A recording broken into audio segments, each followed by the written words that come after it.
Di kitab Adabul Mufrad Imam Al-Bukhari, beliau mencantumkan hadis ini hadis yang pertama.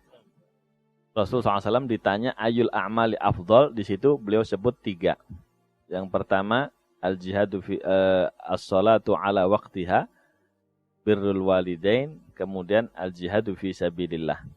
Qala syarih, ya, berkata pensyarahnya di dalam kitab Mawahibus Somad fi syarhi kitab Adabul Mufrad.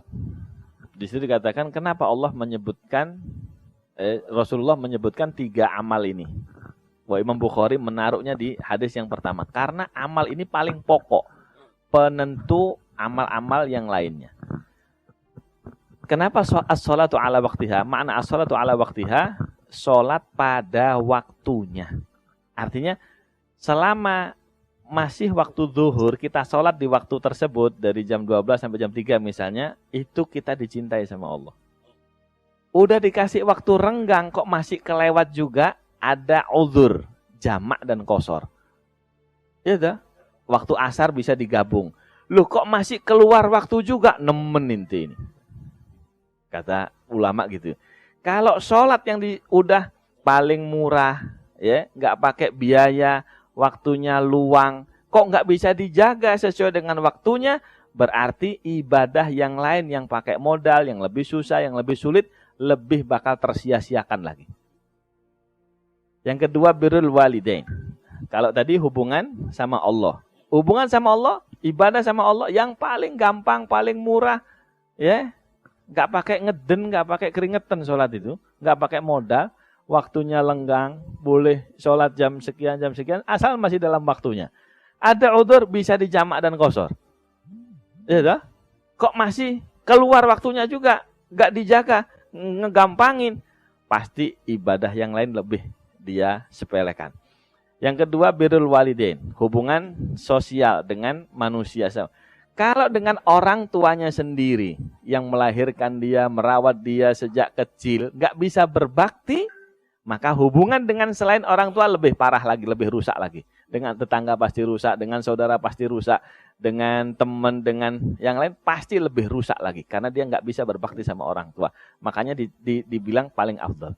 Yang ketiga, jihad fisabilillah. Kenapa jihad fisabilillah itu? Ditaruh 3 hadis tadi. 3 poin tadi. Iya, karena jihad ini, kalau dia nggak bisa menjaga jihad fisabilillah kepada orang kafir, yang benar-benar memusuhi Islam, menghancurkan, menindas kepada orang Islam, nggak bisa memusuhi dia, maka berhubungan dengan musuh-musuh Islam yang lain, yang munafikun, yang fasikun, yang ini lebih nggak bisa rapi lagi, gitu ya. Jadi ini harus kita pahami. Jadi kalau memang bisa cari jadwal kereta yang lain agak mahal dikit misalnya, tapi kita bisa jamak qashar. Jadwal yang ini nggak bisa jamak qashar, mending yang bisa jamak qashar lah. Sementara kita begitu. Wah, gampang lah, nanti di hurmatul waqt loh bakal ditanya sama Allah Ta'ala. Wa awwalu ma yuhasabu bil 'abdu yaumal qiyamah as-shalah. Ya, idza saluhat saluha sa'iru 'amalih wa idza fasadat fasada sa'iru 'amalih. Yang pertama ditanya nanti di yaumul qiyamah itu salatnya. Beres salatnya, dari waktunya enggak keluar waktu kecuali udzur dan sebagainya, ya, dia tidak menggampangkan, insyaallah amal yang lain enggak dihitung sama Allah, dianggap bekhair. Gitu. Begitu sholatnya salah, ya, keluar waktu karena satu dan lain hal, ya, gak ngerti sholat berarti ini ngadep sama siapa. Kalau sudah dikatakan ini wajah tuh, ini harus ngerti sudah. Saya ngadep sama siapa. Aduh, sebentar saya dipanggil nih. Siapa? Bos yang manggil.